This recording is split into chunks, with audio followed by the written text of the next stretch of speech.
There are 2 seats up here if someone wants a better seat in the 3rd row.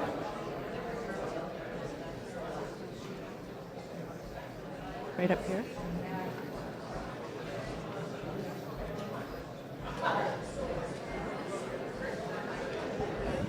Hello.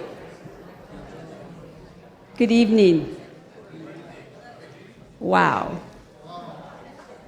Wow, this is great. Thank you so much for coming to the Mill Valley Public Library for the Mill Valley Historical Society first Wednesday presentation tonight. My name is Deborah Schwartz, and I'm on the board of directors for the Historical Society. I'm also in charge of the first Wednesday speaker series and the oral history program. And I'm so delighted to see you all here tonight. I'm also personally so honored and so happy to have our guests, our special guests. Tonight's talk is Marincello Revisited. And our guests are Huey Johnson, Marty Griffen, Doug Ferguson, and Bob Praetzel. And the talk tonight is about a project that almost happened, but didn't. Before we get started this evening, I want to tell you a little bit about how things are going to go. First, we're going to open with this intro. I'm going to tell you a little bit about Marincello. We're going to then see a segment from Rebels with a Cause. Who knows about this movie? Who's seen this movie? Well, maybe you saw it a few years ago when it came out. You need to be reminded, so yes. And you know, some things you just can't see enough. I've seen it really like 15 times, and each time I'm afraid, my heart is racing, and I'm so happy, oh, thankful. Phew. And then we start all over again. I also want to say thank you to the Mill Valley Public Library for allowing the Historical Society to host our speaker series here at the library. Angie, the librarian, has been so helpful. This has been a particularly complex presentation, and the library has just been wonderful, so thank you.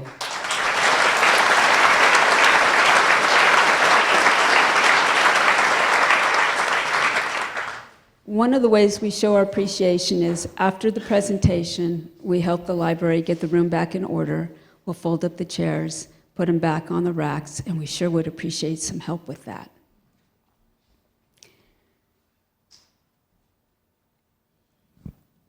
When I lead mountain tours, I make a point to illuminate the beautiful natural features all around us, to help people understand the evolution of the sea and the land, the plants, the trees, the environment, the animals, to really appreciate the beauty around us.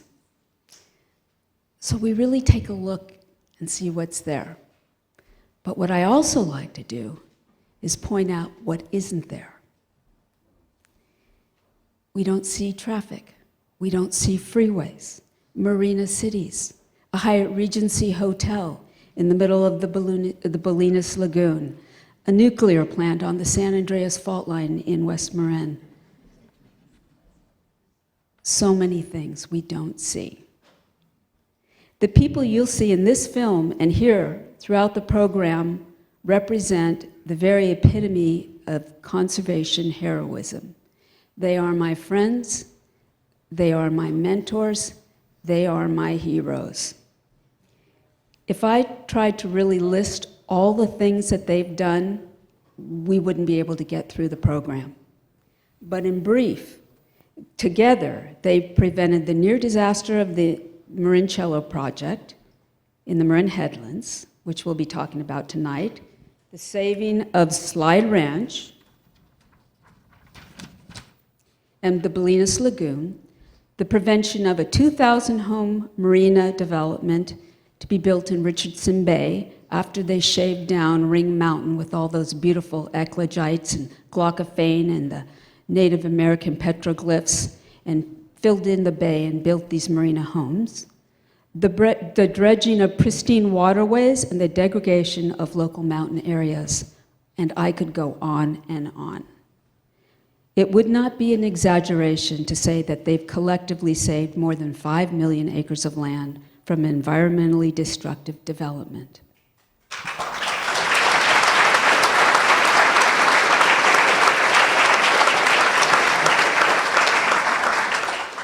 Huey Johnson is an environmentalist and the founder of Resource Renewal Institute, a nonprofit organization that deals with environmental sustainability.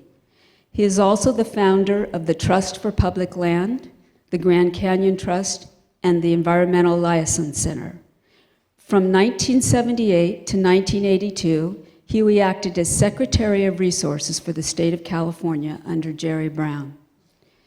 In 2001, Huey was awarded by the United Nations Environmental Program the $200,000 Sakawa Prize, considered one of the world's most important environmental awards, which is only given to one person per year.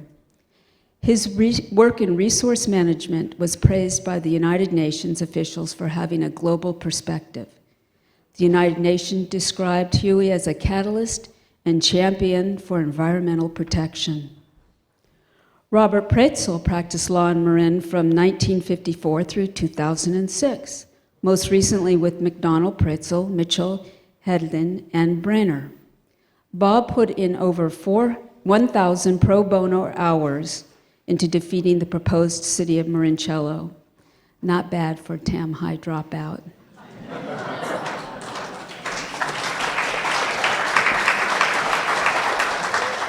An avid hiker and nature lover, at 94 years old, Bob can still be found hiking on his beloved Mount Tam.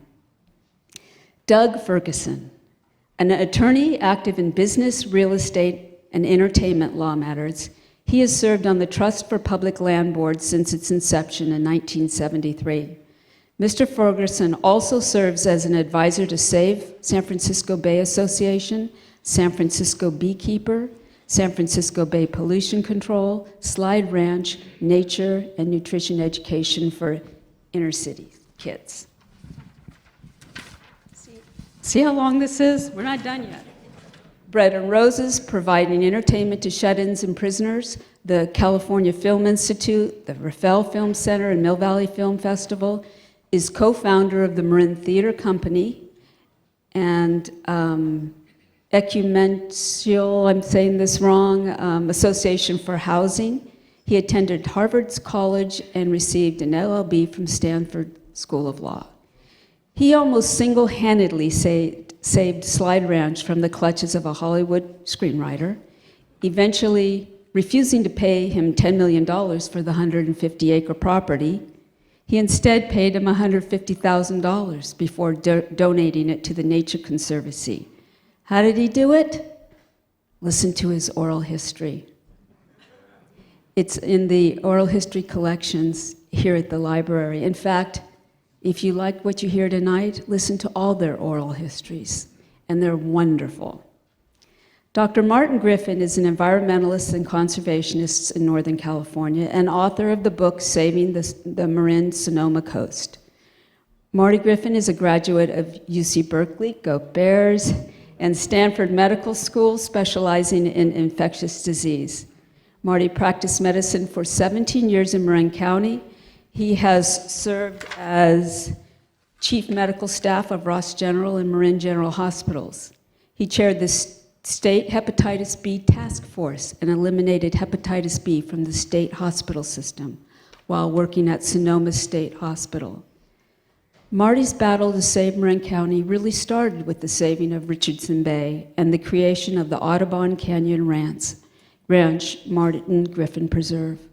At almost 100 years old in May, he's still active in his conservation efforts.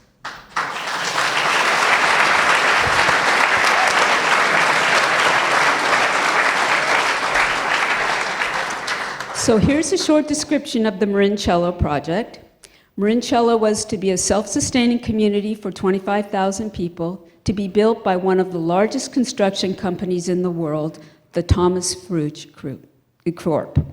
This concept of a self-sustaining open space cluster development came from Thomas himself, and it was enthusiastically endorsed by the American Conservation Association and hailed by municipal planners across the country. Cluster communities include office buildings, hotels, industry, convention center, library, along with residential clusters such as apartment towers and single homes. The list of supporters from Marincello was significant. The Marincello team included noted local professors, architects, and interestingly, Vera Schultz, the prominent Marin County conservationist and planner responsible for building the Marin Civic Center. And she served as a consultant on the project. Yes, in the Board of Supervisors. Thank you, Sue. It was a glamorous project, they thought, that had gathered a tremendous amount of support. A few people had concerns, however. Concerns such as, was this practical? Where would the water come from? How would the traffic be impacted? Fundamental questions about the practicality of such an undertaking were not being addressed. So, let's take a look at the film, and we'll get a little more in depth about the conversation, and after that, we'll bring the gentleman up here and begin our conversation. Enjoy.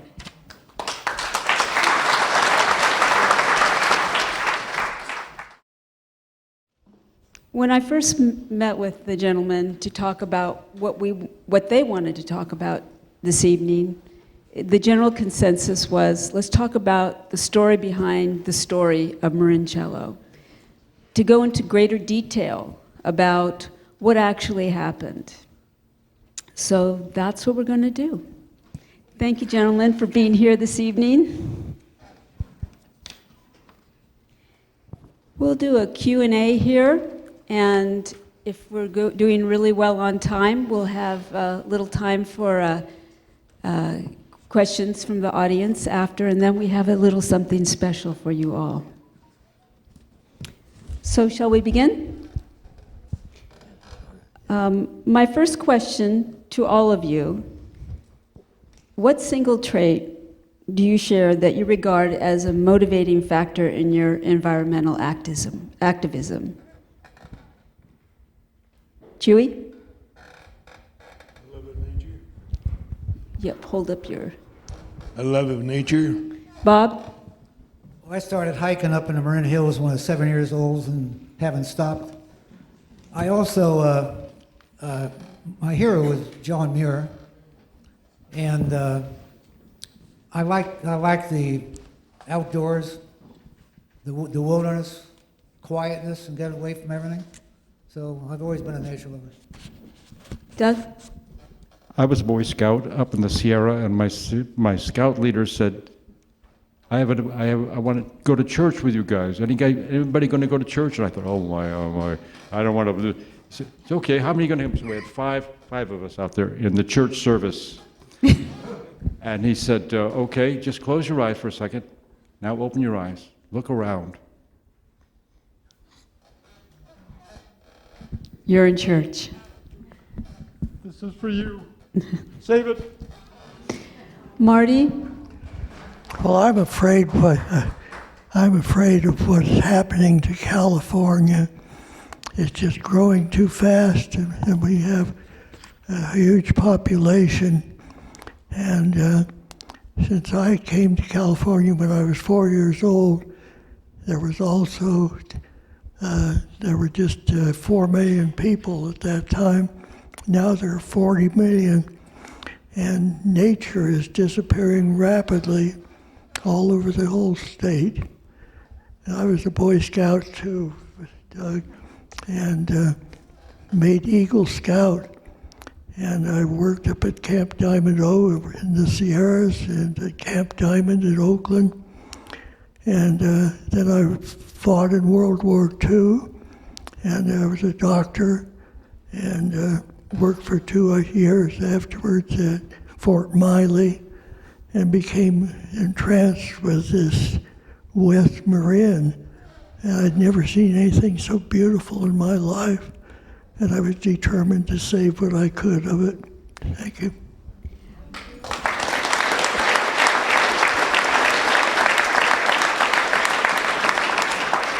My next question goes to Huey and Doug. Would you both speak to the concept of urban parks as a thought of development and how Marincello would have likely paved the way to other such projects? Huey, you want to begin? I would like to work my way into that, if I may. And I do that because I've had the great good fortune of doing exactly what I want to do every morning, which is work on environmental things for 60 years, I guess. And there is in my 60 years a long, long history of experiences like Marincello. Marincello isn't the most exciting project I worked on. I have one called Seven Pools on Maui, 7 sacred pools, and Marty Griffin can attest to that. He worked on it with me. And then there's Arizona, Canal Hill, Cienega.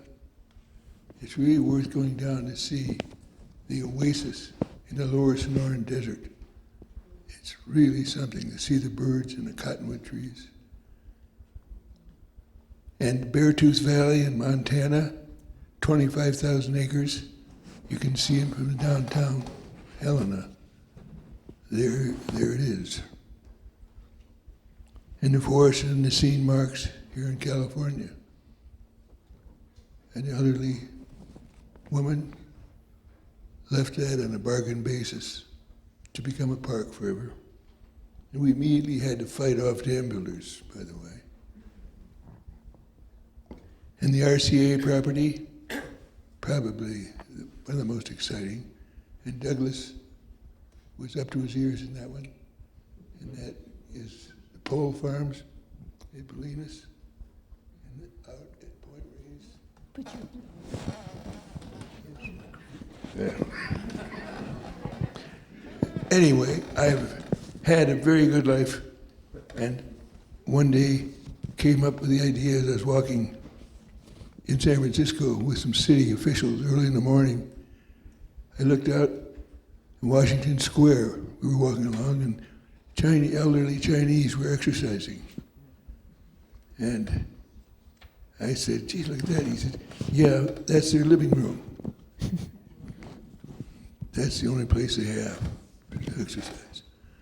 And I thought, gee, it'd be a good idea to have an urban direction. The work we'd been doing had been pretty much on wildlands. And that led to the establishment of the Trust for Public Land. And these gentlemen were instrumental in that. Douglas, for sure. And I can go on for a few days, but I'll rest it there. So, Huey, but would you describe the concept of urban parks in development, like Marincello, the view that developers had to take these pristine open spaces and turn them into communities? That was something that came in the 50s, correct, with development? I think so, yeah. Yes. Doug, can you speak to that? I was fascinated when I first heard about careful parks planning and putting people out there on the land. The people are what the land is here for, along with birds and bunnies. Mm-hmm. And we want to have the people enjoy it. So when I first heard about Marincello or anything like it, I said, hey, this is worth taking a look at. And then I looked at it, and it was bogus, flawed, and fraudulent from the first day. And whether I was a nature lover or anything else, I hate to scam. This was a scam. This was public land being taken for private commercial use. It would never work. There was no water source at all for the community. And when they were asked about that, Marincello said, we'll get back to that later, young man. In watching the film, it appears that everybody was so organized together. But in our pre-presentation discussions, and especially with Bob's oral history, Bob, you didn't really even meet Huey till a year after Marincello had been shut down. That's correct. So what was going on essentially was in Marin County, there were various factions of resistors and crossing over each other. And so Huey, you were working, you were not involved with the lawsuits that Bob and Martin Rosen and Doug were involved in, were you? So if you could put your mic back up and explain, how did you get involved?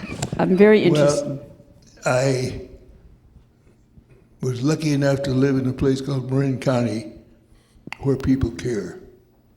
And many people were upset with the thought that a Marincello could be developed. And were trying to organize something or other, anything to stop it. And there was a fellow named Mel Wax who worked for KQED. He was in charge of programs. And one day he called and he said, I know how you feel, and I'm going to have a meeting this Sunday in my house and try and find a way to stop Marincello. So half a dozen of us showed up, and we did it. And what specifically what action were you to take in this group of resistors? In what capacity did you serve this group? Well, these people were all very proficient professionals, and everybody decided to do something, raise funds or whatever. Since my work and career is in land saving, it was decided that I would be the land buyer and buy Marincello. So you worked directly with Gulf Oil then? That was your job? Yes, and I would fly back to Pittsburgh and this big skyscraper, and you've seen the results in that film where the guy said, you win. And Well, let's wait for that one to the end of the story. Yeah, I could hear that so many times. It's so great. It's the perfect ending. And Bob, and how did you become involved in this battle? How were you enlisted? Well, what happened was, despite a lot of other misinformation, the lawsuits were not filed by Marty Rose and myself. They were filed by Bob Kahn and Dick Briner. They were both attorneys in Marin County, and they had a contract with the county to handle criminal misdemeanors. So they filed the two lawsuits, and the county then told them, and I think Mr. Ernest Kettenhofen was one of the supervisors who was really pushing Marincello. So he told them if they didn't get out of this lawsuit, they were going to lose their jobs, and they were going to practically run them out of the county. So this is a large part of their livelihood. So they called Marty Rosen, who was a very close friend of mine, and then they called me, and we said we'd get in a lawsuit. And then, Doug, how'd you come into the fray? I was on the bus.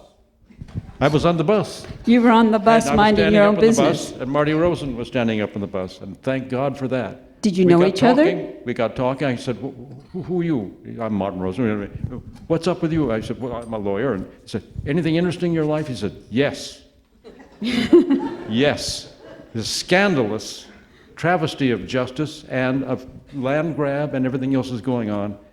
And I said, wait a minute, let's get off the bus. And we got off the bus, and an hour and a half later, I was converted to the cause.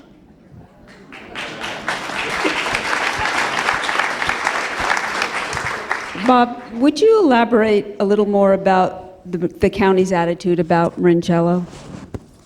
Well, they wanted to get it through hell or high water. And they put a lot of pressure on people. I mean, the development was favored by independent journal, the Pacific Sun, and they hired PR people, and they put a lot of pressure on different people. For example, they hired Vera Schultz, who was a very well-known person in Marin County, a legend.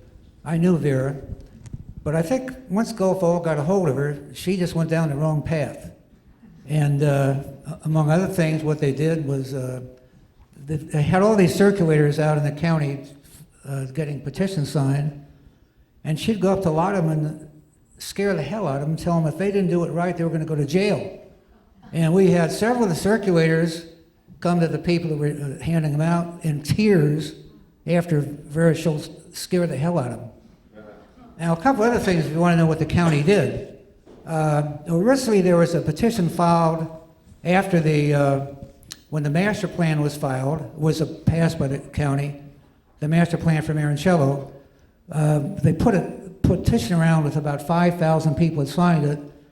They brought it to the county council, and the county council, they were thinking of filing a referendum on it at that time. The county council told them, you can't referendum this act because it was passed by a resolution, not an ordinance.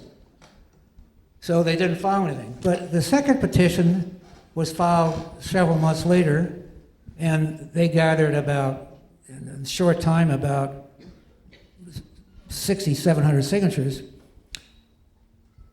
Doug Ferguson and Vera Schultz sent letters out to the people that had signed the first petition, telling them that the second petition involved the referendum on a road that was passed by the supervisors.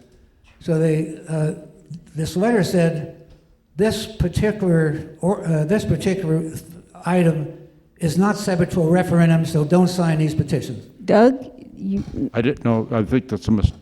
yes, it was someone else. Vera and who Somebody else? else. No, not me, Bob. That's exactly the opposite. Yeah, of what I think said. you substituted a name. You know, we really felt that this was subject to referendum, and every trick in the book was being played to make this not subject to referendum, to make the signatures not good. They disqualified the signatures. Totally bogus disqualifications, and on and on and on. And that's why sorry if I get a little exercised about this, whenever I remember this, this bile starts rising in my throat again. These were corrupt people. They were well-intended, but corrupt. And the parallels between this and what's going on right now. And how about the supervisors that were against it? Were there supervisors that were against the project? Yes. Peter Bear. And what happened to them? Were they bullied as well? They just lost. They just didn't have the votes. Didn't have all the votes. Yeah, what happened? The first thing they got through was a planned community. All 5 voted in favor of that. All 5 supervisors. Because planned community could be a pretty good thing. Then they got to the master plan, and that's when they started getting these 60 high-rise apartments, 16-story, 50 and mile-long mall and all that. So at that time, Peter Bear and Brian Lydecker voted against it. So it was 3-2 in favor of it. Mm-hmm. And so as far as now, you commence a legal fight. Huey's talking to Gulf Oil, going back and forth to the big corporate scene, and you guys are in the trenches fighting. And there are 2 main issues in the lawsuits.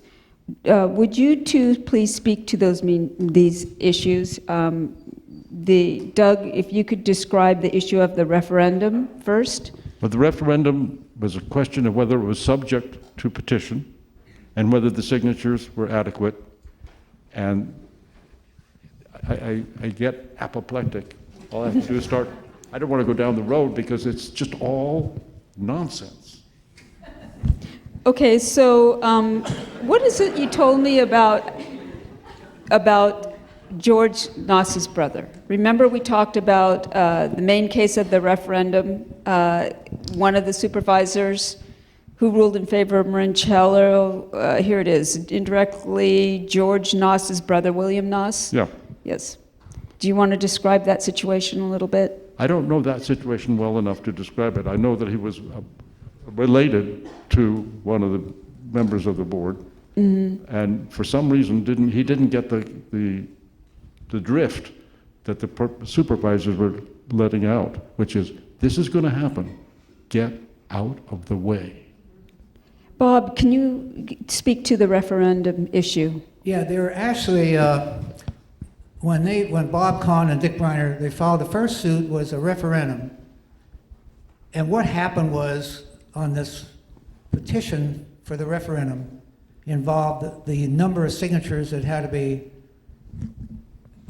to have to put the vote to a referendum of the people.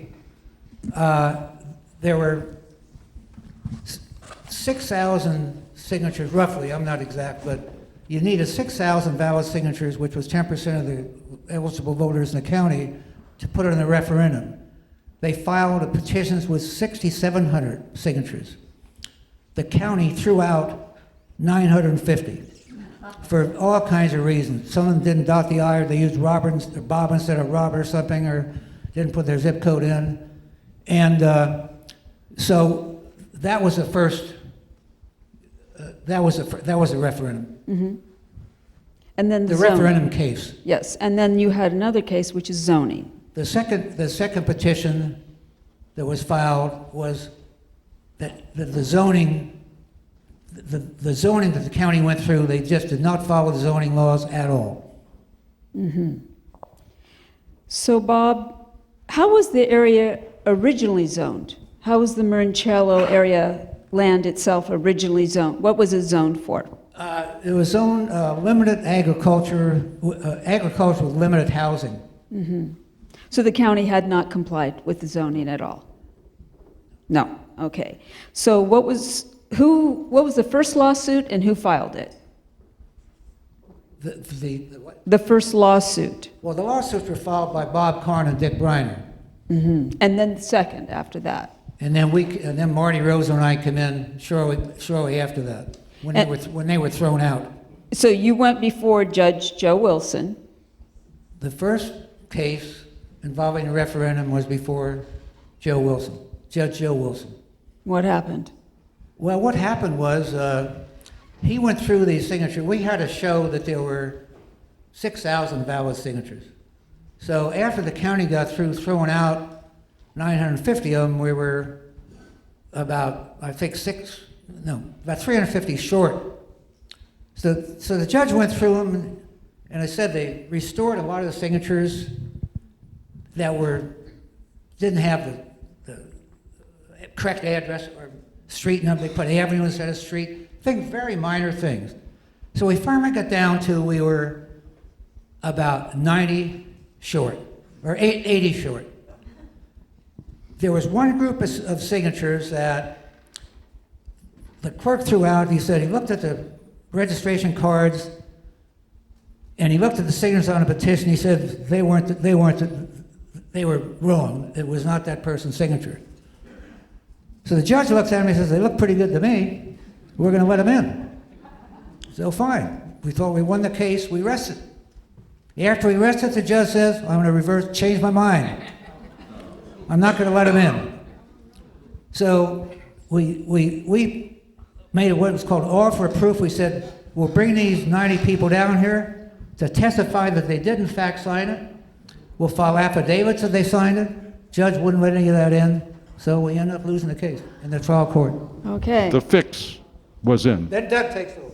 Yeah, so, and then, Doug, what happened then? Where did you step in? Well, After, every step of this has the fix. You have to just remember that. The fix was in, and everything fell into place perfectly, and against you? again. Yes. Okay, so while Bob's working on, Bob, what are you working on now? You've been shut down. Doug and Martin Rosen are preparing for a second lawsuit. And what's your next attempt?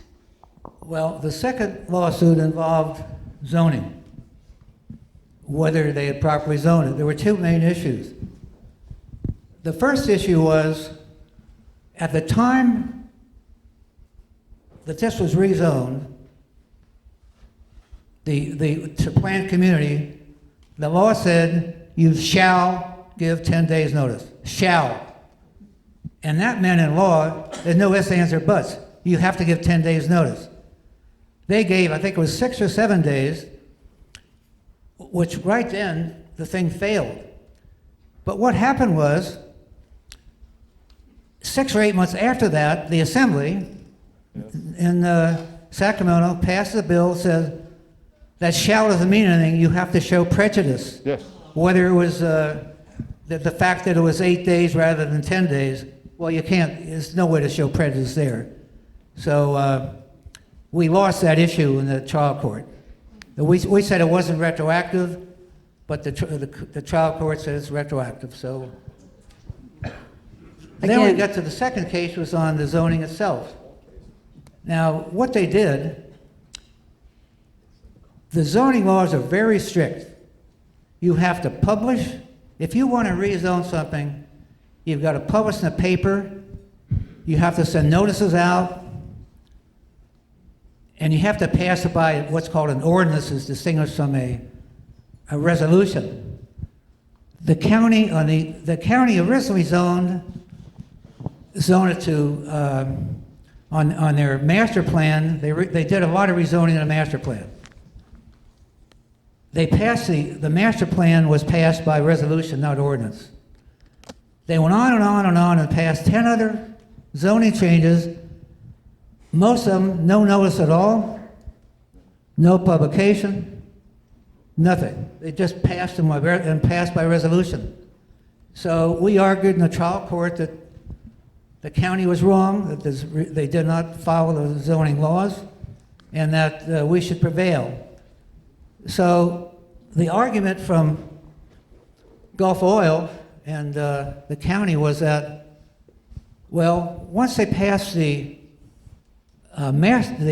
planned community, once that was passed, you can do anything with it. You can make all the changes you want. You don't have to. It's not rezoning. It's all included in this planned community. And they cited some case in Los Angeles that was had nothing to do with our case, but the judge bought it and ruled against us. So Another wall. That was This it. is what it is to save land. so we had to appeal that. Yep, so, and then, Well, we appeal it, and I thought we had got all our evidence in, and I felt the law was on our side, so we argued, we filed briefs before the appellate court in San Francisco, and they filed briefs, and we go for a hearing, and I got a pretty good idea. When you're before the appellate court, the Supreme Court, you get a pretty good idea from the questions they ask at how it's going to go. And I felt pretty good about the questions, so I thought, well, we're going to prevail, and we did. The appellate court ruled in our favor. Well, they didn't, the planned community, they didn't rule. That was the one where they changed the 10-day notice with the word shall. We lost that, so it's still a planned community. But on all the other issues, we won every one of them. So that was fine. We thought that was it. Well, Gulf again appeals. And we all filed briefs. And their brief, they originally, in all the lower courts and the lower appeals, they said that the rezoning took place at the time the planned community was approved. In their briefs in the Supreme Court, they argue it didn't take place. They changed their mind. It didn't happen then. It happened when on one of the other ordinances that was passed or resolution was passed, and it was just it's like changing horse in the middle of the stream. And I don't think the courts like that. So, but I thought the referendum case. We were all pretty sure we were going to win that, but we didn't, because you never know what the Supreme Court's going to do. On Christmas Eve, 1970, after 5 years of this, I get a postcard from the Supreme Court. They're not going to hear the case, so Marincello is dead. dead.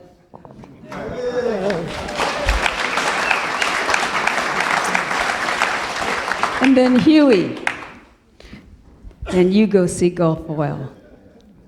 Tell it again.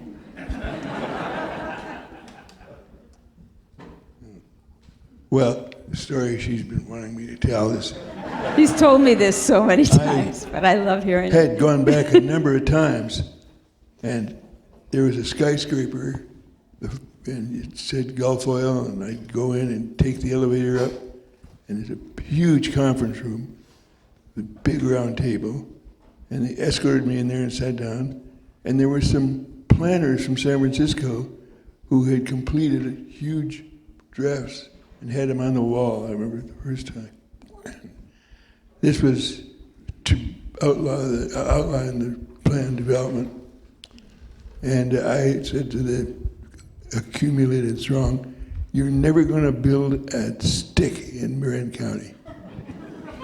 And I went back a number of times, and every time I'd get in their meeting, they'd shrink their drawings down a bit, and I'd say, you guys just don't seem to understand, you're not going to get a damn thing built in Marin County. And they'd just kind of snarl and look at each other. And I began to get a sense that there was some stress going on inside. And the people who sold gas and oil were not the same ones who wanted to build Marincello. And that became apparent to me. And we started debating and exchanging in these meetings. And in the end, I would go back, I would get very depressed over the impossibility of beating an oil company. And they were not kind. They would insult me and laugh at what I'm trying to do and what the environmental movement was trying to do.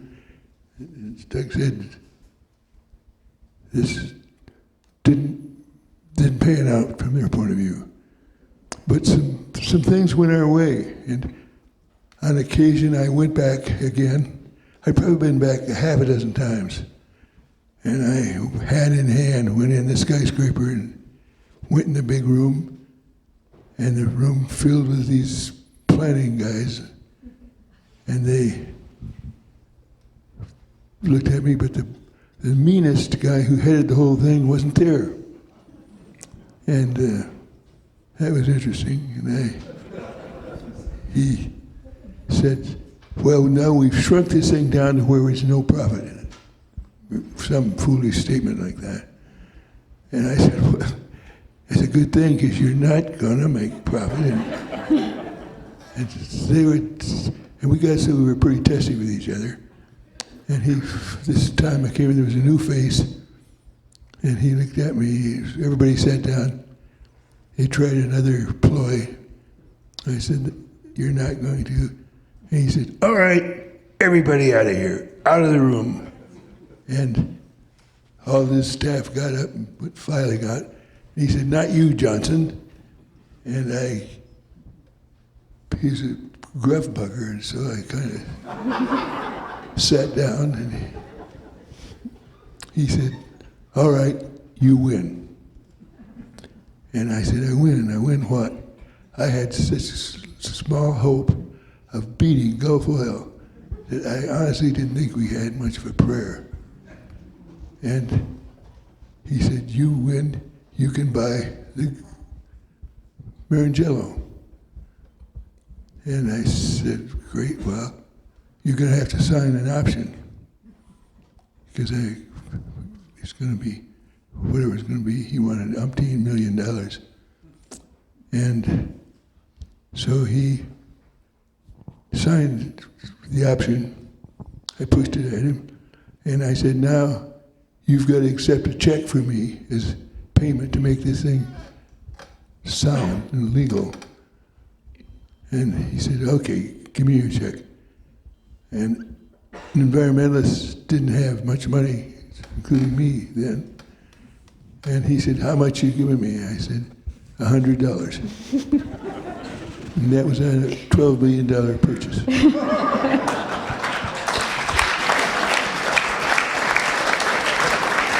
But he kind of blew up and he said, all right, get out of here. And he accepted the check. And that's the last I ever saw him. Yay.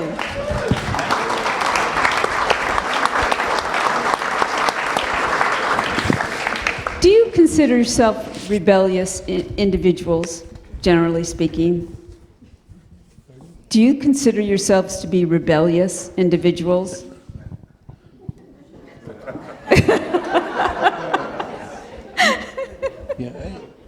I don't particularly. I enjoy standing up for principle, and my principles happen to be heavily environmental, and so I cross wires often with people who may have other values.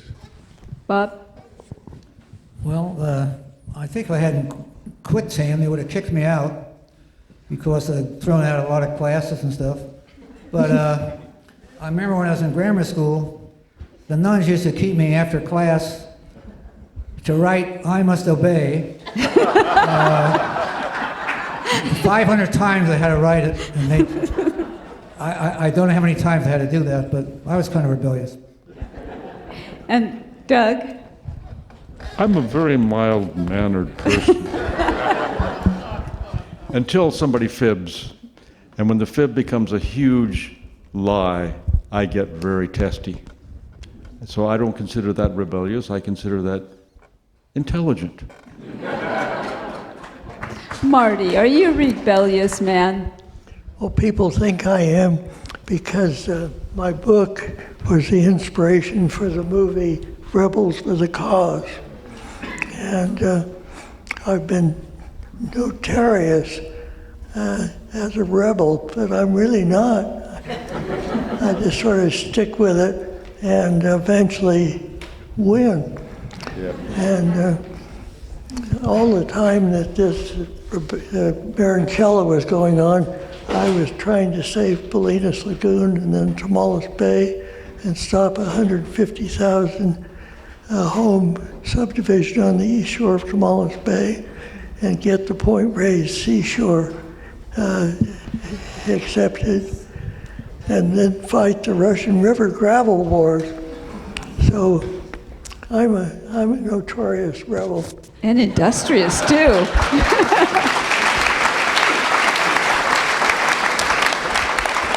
Huey, did you want to say something? Yeah, I've been at this 50 years and have done what so many people do, written a book on my experiences, and I now have to find a publisher. If any of you know a publisher, Good, there's a nice little plug. How do you not lose heart? I mean, these are such daunting circumstances, and you kept going up against the wall and the wall and the wall, and it's, you know, I remember once you and I were talking about when you were working with the governor, and you said it's even harder now than when I was working with the state. How do you not lose heart in these battles? Huey? But this, well, you have to persevere. That's the only tool we have. You've got to get in there and stay your ground and defend your position, and fight if you have to, but just know that if you're persistent enough, long enough, you'll win. Bob? Well, I've always liked Winston Churchill's expression, never give up. But here, we had the law on our side, I felt all the way along, that we were going to win in the end. Doug? I go with Winston Churchill. Marty?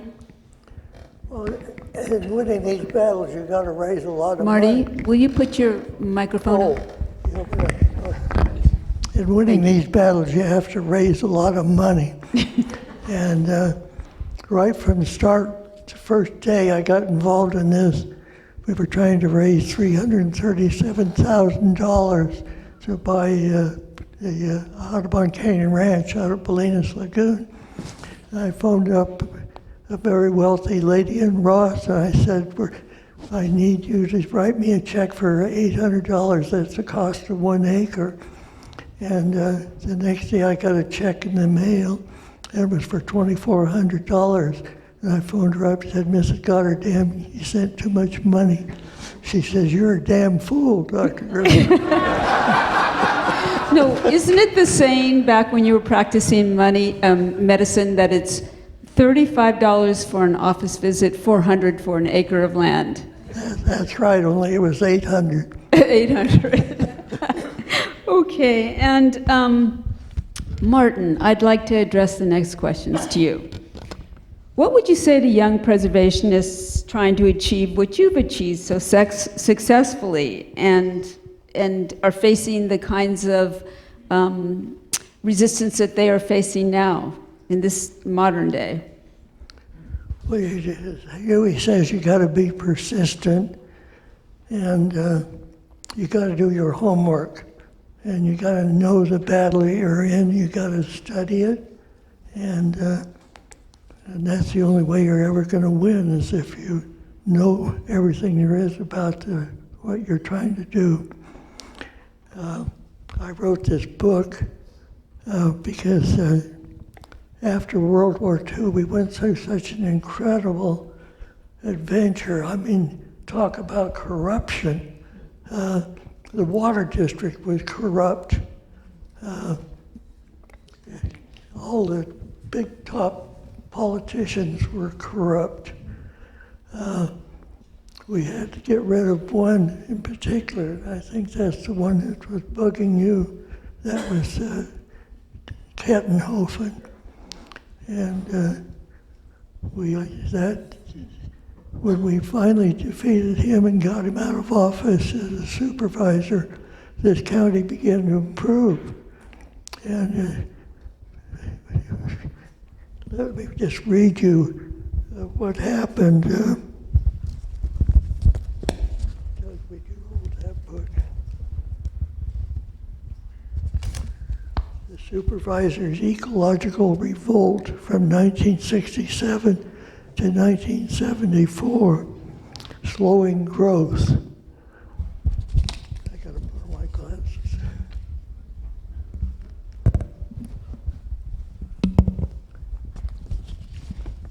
The supervisors accepted the gift of Kent Island, which made the Bolinas Lagoon safe.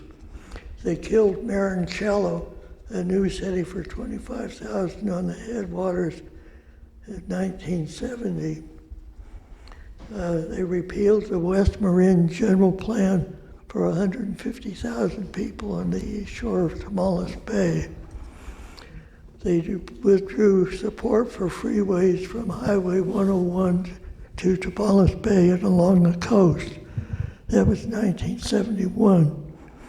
They supported Peter Bear's Save Our Seashore campaign and his completion of 2 national parks in 1972.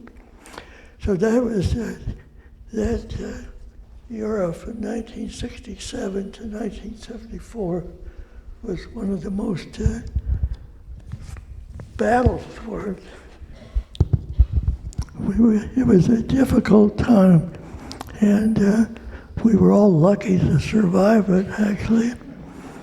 When I went home from one battle where I talked at I was a swing vote on the water supply for West Marin, and we won that, our vote, and it's 3-2. My wife and I went home with the sheriff because we found that our driveway was scattered with matchboxes. So it was a difficult era, and I'm glad I survived it. I remember.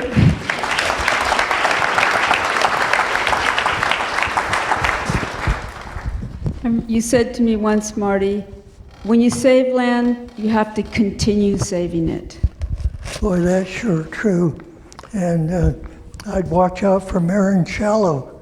I think that under Trump, they'd like to build a freeway from the Golden Gate Bridge right up Marincello and over the ridges of Mount Tamalpais and down to the east to the Bolinas Ridge and up to Bolinas Ridge and into the New Point Reyes National Seashore. So what I think now we've got to look at our time. This would be a good time to have any last comments. Huey, do you have any final comments?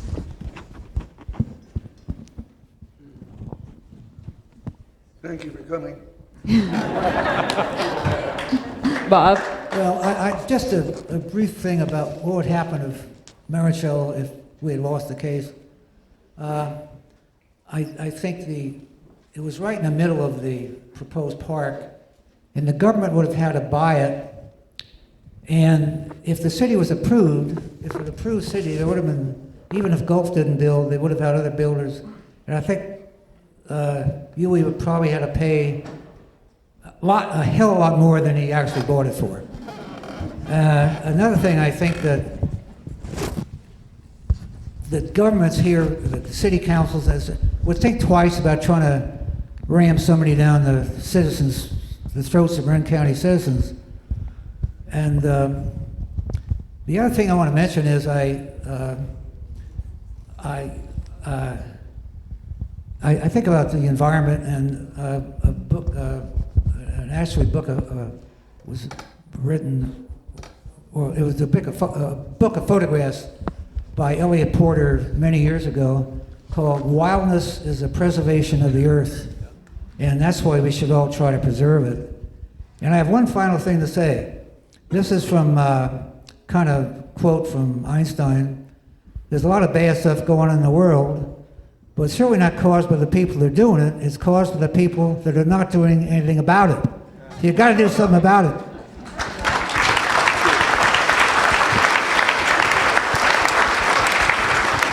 Doug, final comment? I've got to echo what Bob just said. I've gone to many screenings of the film, Rebels with a Cause, and when the lights come up, people say, well, how did you get involved in all this stuff? I mean, these issues don't just come in the door. I said, yes, they do. Just stand around, listen to what people are talking about, and if you're awake, you'll realize there's many things that need attention in the worst kind of way. Not just environmental. Your job is to keep your ears open and then take action. And then we'll get better. Okay.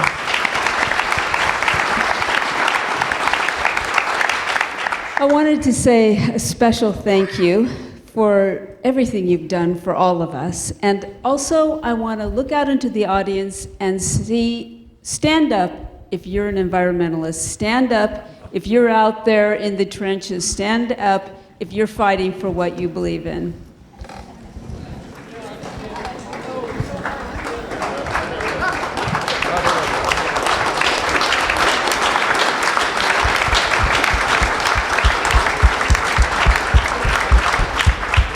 Well, we wanted to say, sometimes words just don't do it. So in showing our gratitude, we thought maybe music would be a better way to say thank you to all of you. So, ladies and gentlemen, we have special musical guests this evening. We Darby Gould from Jefferson Starship and Big Brother and the Holding Company, lead singer. We have Chris Smith traveling with Jefferson Starship, and we have, where are you, Dave Getz from the original Big Brother and the Holding Company, and they're going to perform. What? Afterwards. And a little something for you all.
has a spirit, has a name.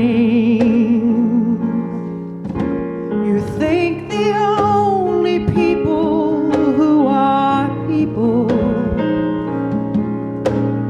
people who look and think like you.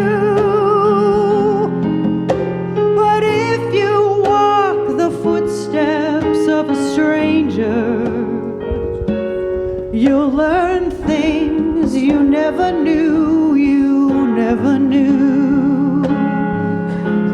Have you ever heard the wolf cry to the blue corn moon? Or ask the grinning bobcat why he grins? You can sing with all the voices of the mountain. You can paint with all the colors of the wind. You can paint with all the colors of the wind.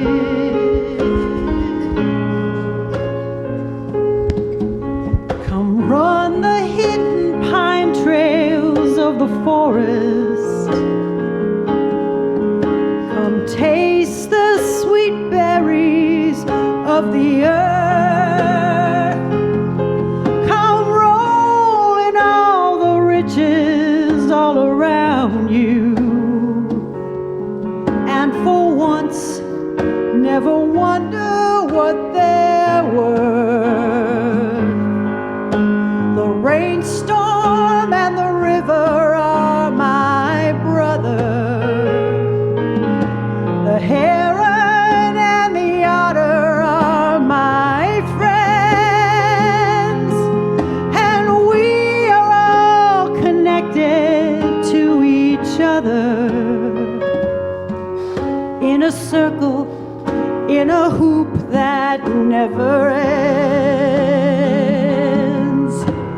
How high can the sycamore grow?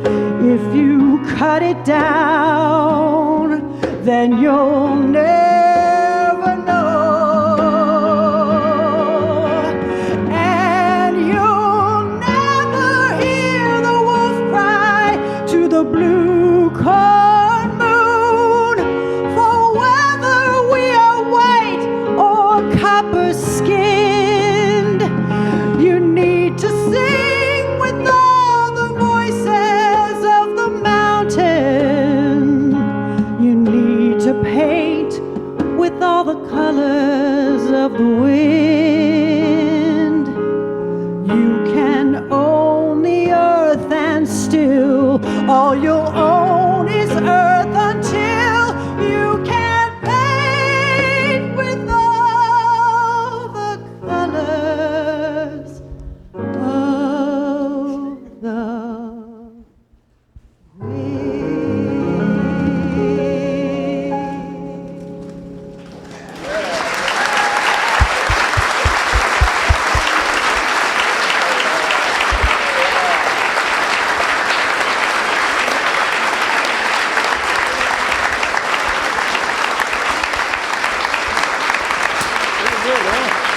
Thank you.